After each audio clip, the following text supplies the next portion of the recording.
sometimes you're thrown into the position of having to be an educator. You have to pull up the chair and be like, hey, let me educate you on something. I think we have our opening line. Hey, I'm Greg Grunberg, and welcome to Talk About It, the podcast where we focus on topics that everybody should be talking about, and hopefully they will be. But not only talking, screaming about. Epilepsy shouldn't keep you from doing anything that you want to do. Talk about it. Talk about it. Talk about it. This season, we are going to continue to talk about living with epilepsy like my son and millions of Americans do. We're also going to look at other related health conditions and causes. Our goal is to knock down, drag out, eliminate stigma, and raise awareness. Oh, and hopefully have a laugh or two along the way. Each of our episodes will feature amazing advocates and champions. We will learn together how to make a real difference in our own lives and in the lives of our communities. Talking about it is important. It's all about connecting. Talk about it. Talk about it. Talk about it. Talk about it. Talk about it. Talk about it. Thank you for talking about it. Thank you for talking about it. New season, new sponsor. Thank you, Neurelis, and everyone at Neurelis for sponsoring Talk About It. Talk About It is also sponsored by Seizures Are Signs. SeizuresAreSigns.com is dedicated to educating those living with or caring for someone with uncontrolled seizures about the importance of early diagnosis, recognition, and treatment. Seizures Are Signs is made available by Jazz Pharmaceuticals. All right, let's jump right into this episode of Talk About It. Some of you may be wondering what epilepsy is. Well, brains are electrical, but let's get more technical. There's neurons swimming in your head. It's true, but then when a seizure strikes, scrambles your mind and like Misfired signals start to spread. I don't know what it's like to be you. There's love. There is love for people, then there's a connection. You know, you never know who you're going to meet, and you meet that person and you go, that is an amazing person. Now, that person I'm talking about is Ben Decter. We had him on the show, and he wrote an incredible musical called It's All Your Fault, Tyler Price. If you haven't heard that episode or watched that episode, watch that episode. It's incredible. This musical is hopefully going off Broadway. It had a nice run here in Los Angeles. And when I met Ben, who I consider to be an amazing person, and his wife, Jackie, the best, they're involved because their daughter, Addie, has LGS. If you don't know about LGS, go to talkaboutitonvideo.com, learn about that. But we're going to learn about that on this episode because we have their daughter, Addie, with us here. Now, Addie and Jake, they're really liking each other, which is so great because we love Addie so much. And I think you're going to love Addie too. She is incredible. Yes, she has LGS. LGS doesn't have her. She's doing so many incredible things in her life. She's such an inspiration. She not only makes people around her comfortable, she's also reaching out. Her and her mom have this incredible ranch. They take care of animals. You'll hear all about it. It's called the Children's Ranch, and it's just wonderful. She is so great. This episode, Addie Decter. All right, we got the logo up. Not only do we have the logo up on the TV and all the monitors, but we have it on your hat. Now, here's what's not fair is you're supposed to have, you have to earn the hat. You don't get a hat on this show unless you do an episode of the show. So why don't you tell people how you got that hat, Addie? I'll just preface it by saying you got the hat because I absolutely love you. First of all, thanks for being here. Absolutely. Forever, people have been telling me you have to meet Ben Decter. You have to meet your dad because you both have kids that have epilepsy. And your dad has been a guest on the podcast, and we talked about the musical, and we will talk about that. But all of this wouldn't have existed if it wasn't for you. So first, tell everybody what form of epilepsy you have. So the type of epilepsy I had was Lennox-Gastaut syndrome. So it's very rare.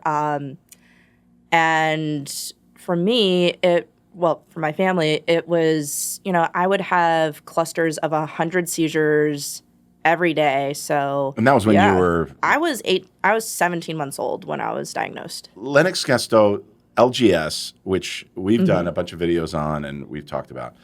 You're not born with it. No. It's interesting. So it's like as a baby, if you have a bunch of uncontrolled seizures, then you are diagnosed with it because of that?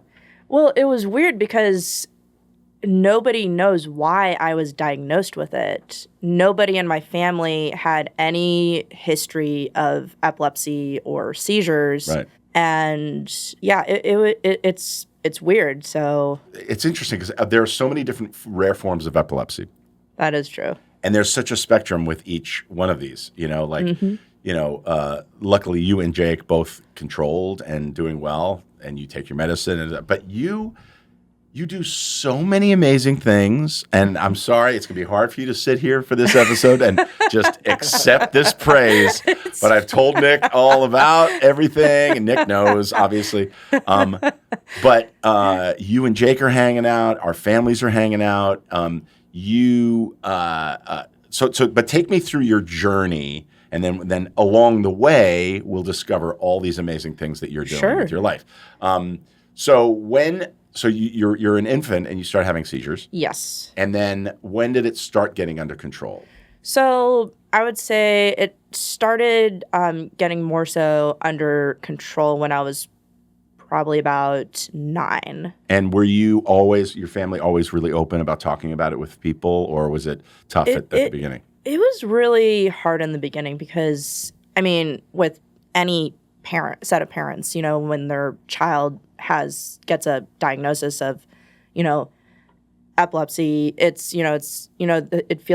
the parents, it feels like their whole world has come crashing down, and they're just like, what is going on? Like, how do we navigate this? How do we tell our families? How do we manage things? Yeah. And you have a younger brother, right? Yes. So how did it affect your younger brother and your mom? How did it affect, So, I mean, my brother knew what was going on. He was really one of my family members who I really leaned on during that time, because he knew, like, how to, one, make me feel safe and know, like, oh, I think Addie's about to have a seizure. Let me, be right next to her while she's going through it. Right. And then he actually also stood up.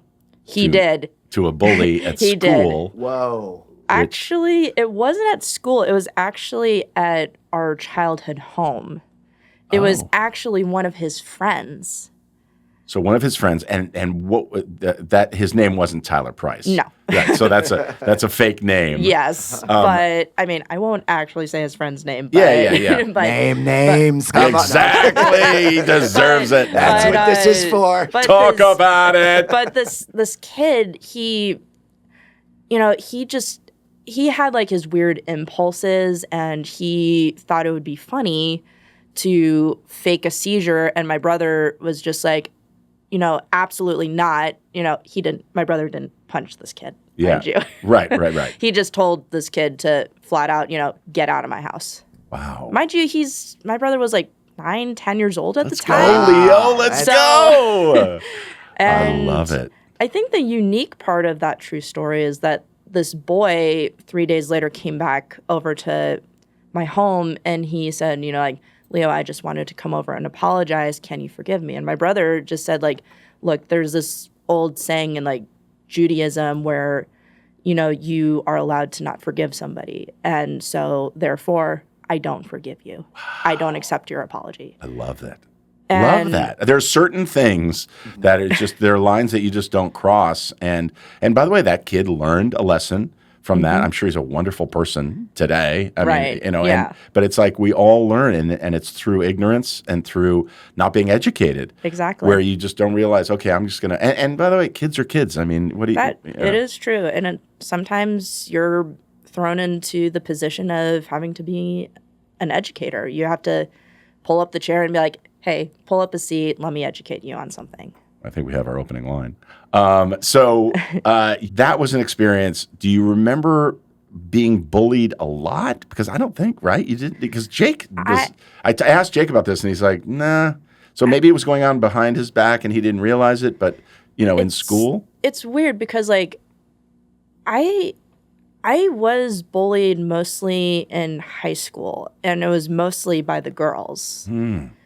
It was, I mean, believe it or not, I was one of the tallest girls in my high school, and it was a lot of, like, oh, you're not feminine enough, you're not girly enough, oh, like people don't like a girl with big thighs and this and that, oh, you can't do this and that. And it's just like, why are you doing this? Like, what's your point? Like, Yeah. And like, it was weird how like these girls would like, tell me to shut up, how I had no autonomy to do anything.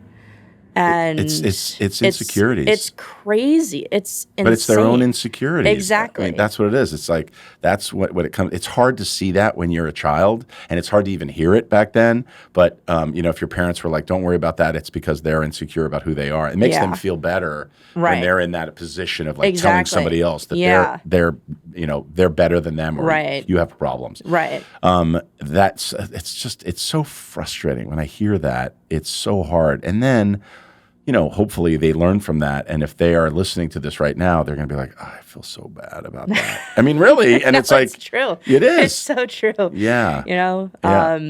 It's wild because like, I mean, I didn't really let it get to me, even when I was bullied for 4 years of high school, like I just like continued on with my studies and everything. Mm-hmm. And,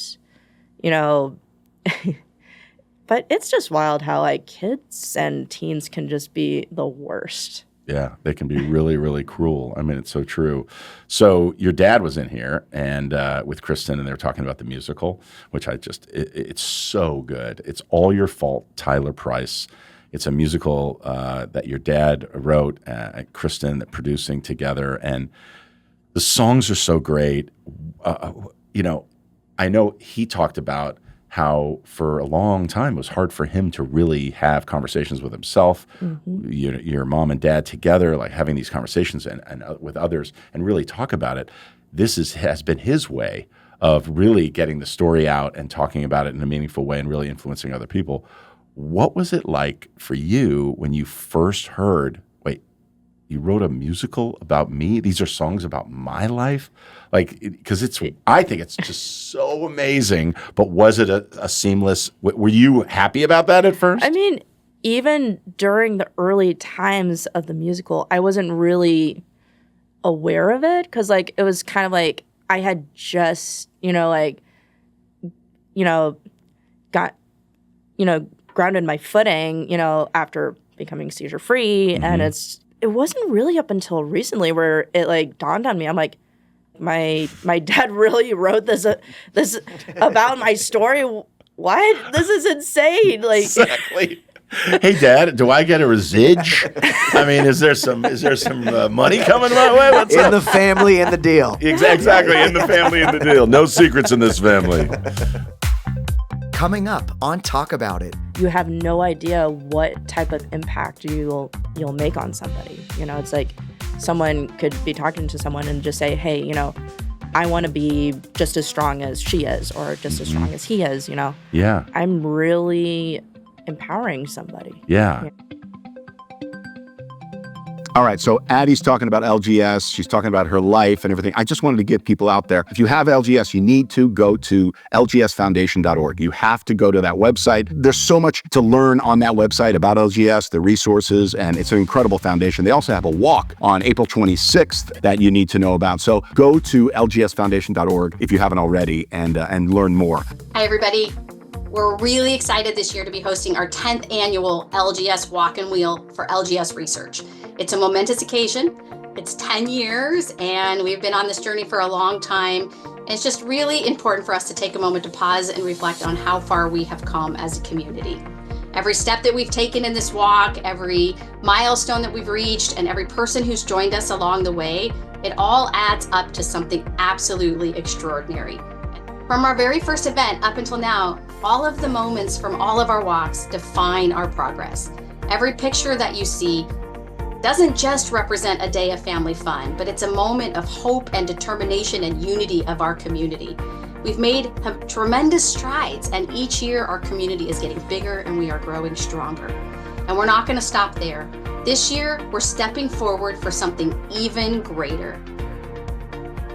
On Saturday, April 26th, 2025, we're going to step together for a breakthrough.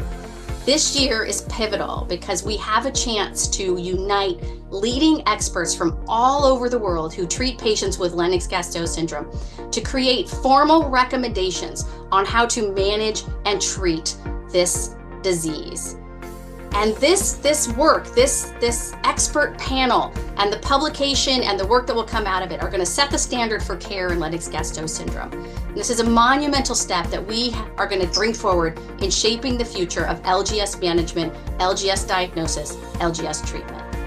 So the annual Walk and Wheel for LGS research this year is more important than ever because we're not just raising funds for research, we're raising funds for this breakthrough of having formal recommendations on how to manage and treat Lennox-Gastaut syndrome. So we're going to hope you will join us on April 26th. Let's continue this incredible journey of shaping the future for research one step at a time, and let's go get those breakthroughs.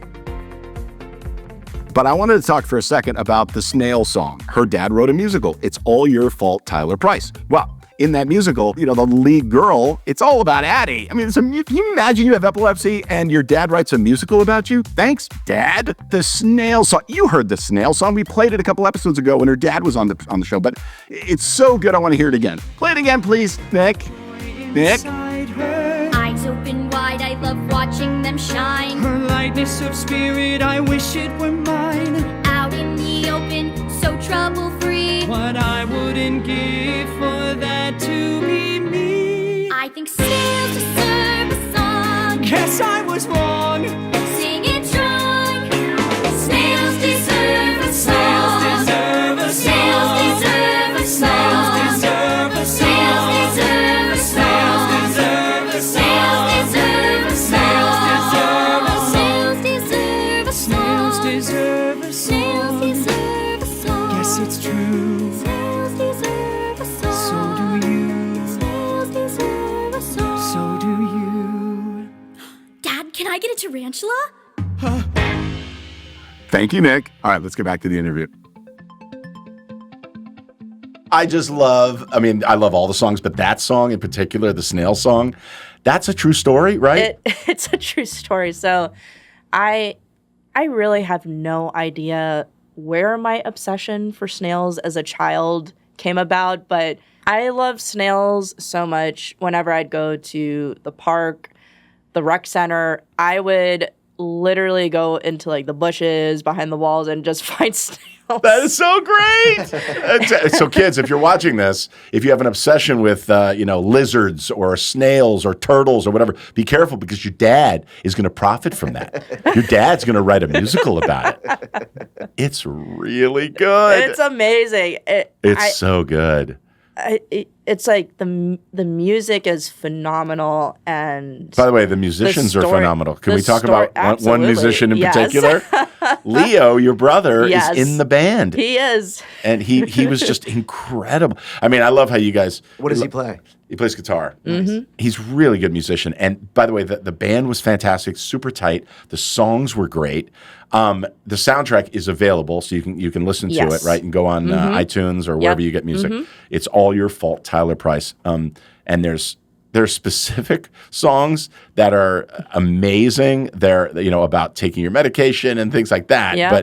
But it's very relatable. Like, you do not have to be part of the epilepsy world in any way to relate to this. Exactly. And I mean, there have been people like who've traveled from different states to see the show and who have said, like, I don't have epilepsy, but I really related to this. Yeah, it's just amazing. I have to just give a quick shout out to, obviously, Norellis and Jazz are sponsors of our podcast, but UCB was a very big part of helping your dad and Kristen bring this dream to life, bring this musical to life.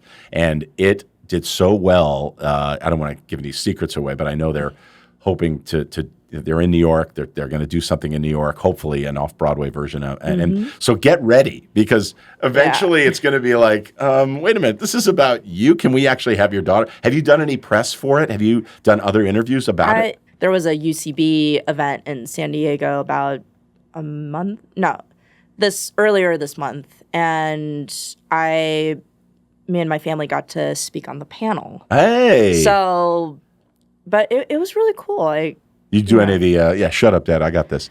Anyway, because Jake does that to me all the time. Remember when Jake was in here? We did an interview, DJ Hoppa. If you haven't heard that episode, go back and listen to that episode. It's all about our life. And DJ Hoppa, who has epilepsy, he interviewed us. And it was great. And I, as Jake's talking, I was like, you know, and he's like, Dad, I got this. Like, I was like, okay. Parents, that's what we do. There's another hugely common interest that you and Jake have that is just amazing and must be so empowering, and that's martial arts. It is. When did you get into martial arts? So I really got into martial arts when I was 10. That long ago. Mm-hmm. And not only that, it's only a year after. Oh, it's a year after your seizures were under control. Yes. Right. Yeah. And who turned you on to it? Like, did your brother do martial arts? My brother did for a little bit, but I really got into it on my own. And why jiu-jitsu? So, like many teenage girls, you're constantly grappling with like a lot of insecurities and, being bullied. And I was just like, enough is enough. So someone had told me about the queen of mixed martial arts, Ronda Rousey, and I'm thinking like, who the hell is that? Right. So I kind of broke a school rule and I looked her up during study hall, and all I could think of was, there's a woman who's built like me. I want to be just as strong as she is. Wow. That's so great. Finding empowerment in somebody, finding someone to inspire you like that. We got to try and get to her and let her know that she's influenced you like this. How cool would that be? That would be amazing. Ronda Rousey, if you're out there, that's great. I mean,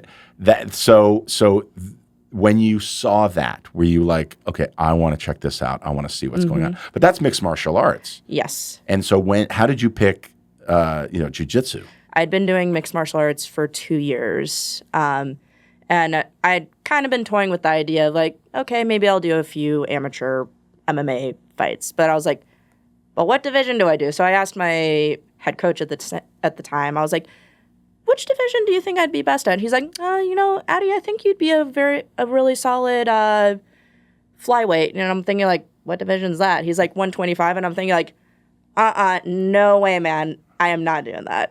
Right. Why? The weight cut. Oh, the weight cut. Yeah. So I was like, nope, I'm sticking with jiu-jitsu. Oh, I see. Okay. So that's an easier way to do it. Right. But you've become so proficient in it and you're teaching it now. I am. And yes. I mean, that's awesome. So how many years have you been doing jiu-jitsu? Jiu-jitsu, it'll be 6 years in July. So parents listening right now, kids listening right now that are thinking about it, I've put this question to Jake too, that are thinking about getting into martial arts, any martial arts, talk to them right now. Give me the pitch on why they should pursue it. Practicing any martial art is a really great outlet for, one, mental health. I think that's probably one of the biggest ones. Physical health. And it's a really great way to not only make friends, but also build community.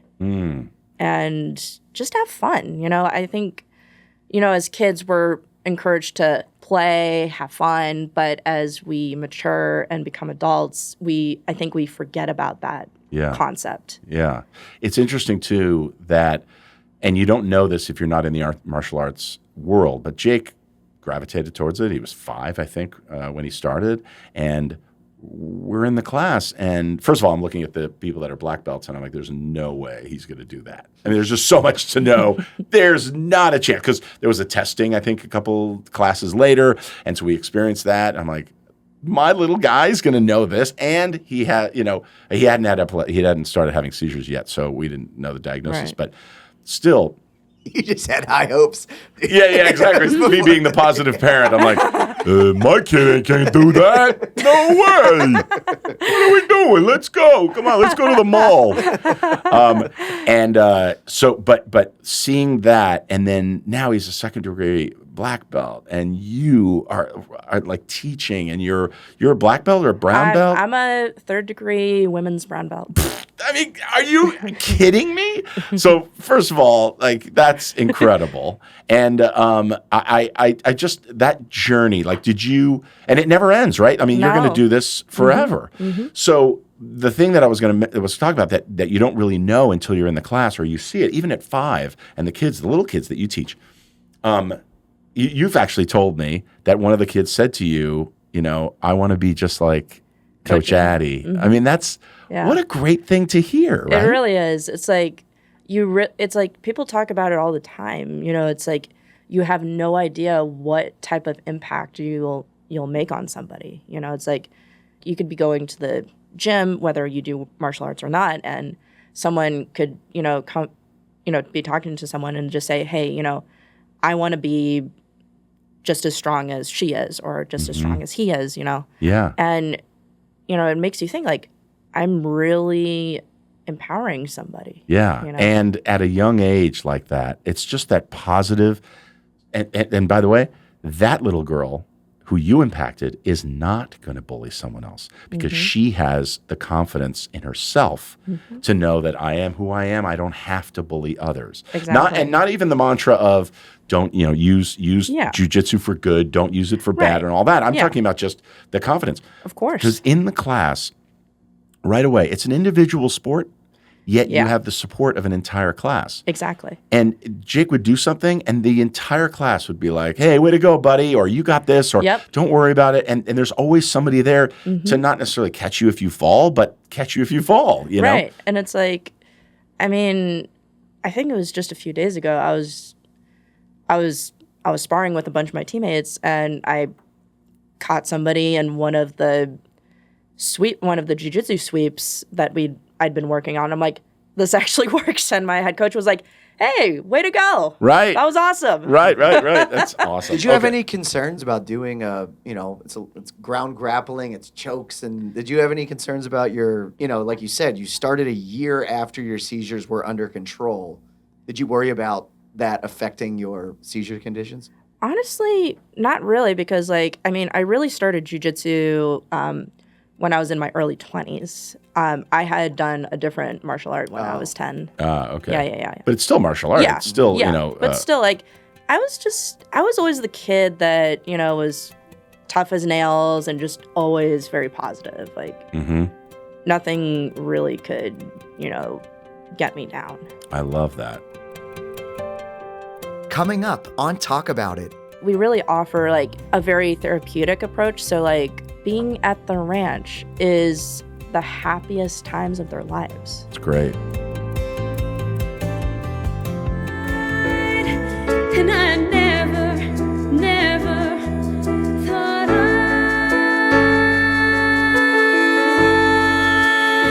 I'd find myself praying.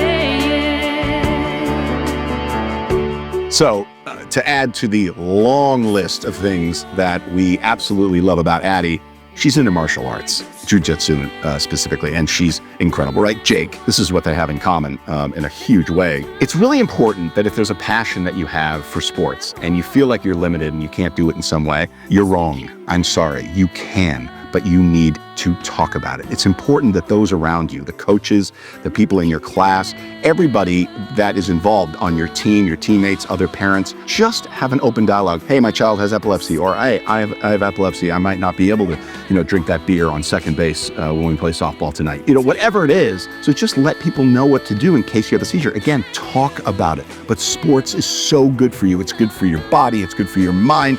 And you should not let any condition stop you from doing something you love, especially if it's sports related. Talk to me about another aspect of your life that I find amazing, the Children's Ranch. All right. So basically, the whole story behind the Children's Ranch Foundation really started off as a dream of my mother's. My mom, if you didn't know, she was a lawyer before opening up the ranch, and she really saw how much animals, me being around animals, particularly horses, brought me a lot of security and joy, even when I was having seizures. So, like, even when I would go for, like, horseback riding, she saw the joy. And believe it or not, I actually said my first full sentence to my mother while riding one of my horses. Wow. I said to my mom, I said, "I love you, Mom." Oh, that's so sweet. And your mom, Jackie, is amazing. She really is. I mean, she's like, Here's a picture of both of them. There's Addie. There's Addie and there's Jackie. That is hilarious. I love it. I love that you guys did this, our team. And for people just listening, Jackie Sloan is a little bunny rabbit, and Addie is a chicken. That's a chicken? That's a rabbit. That's no. Where it says Addie. Yeah. That's so funny. That's awesome. Oh, I love it. So now, how many animals do you have on the ranch? 3 horses, 6 chickens, and I believe 8 rabbits. And was this a crazy idea back in the day? I mean, when your parents were like, "We're gonna buy a ranch." Well, actually, my mom was like, "You know what? I hate being a lawyer. I'm gonna create a nonprofit organization to help."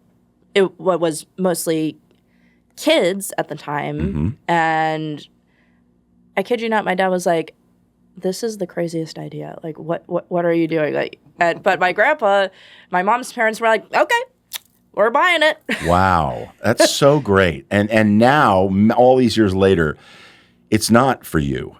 It is for you because you care for these animals, and I'm sure, and we've talked about this, I asked you about this, it must feel very empowering to actually take care of a lot of people with your jiu-jitsu and the way you really help others, but it's got to be very therapeutic for you. It really is. It's wild. Like, I mean, I'll be taking care of one of the horses, and I'm just like, this is really calming. Yeah, absolutely. And so, but now, tell everybody on the day-to-day, there are kids with disabilities and kids with emotional problems, and so many. So that's what the foundation does, right? So yes. what exactly does the Children's Ranch Foundation do for others? So we really offer like a very therapeutic approach. So like kids, teens, even young adults who are going through like a really hard time, but who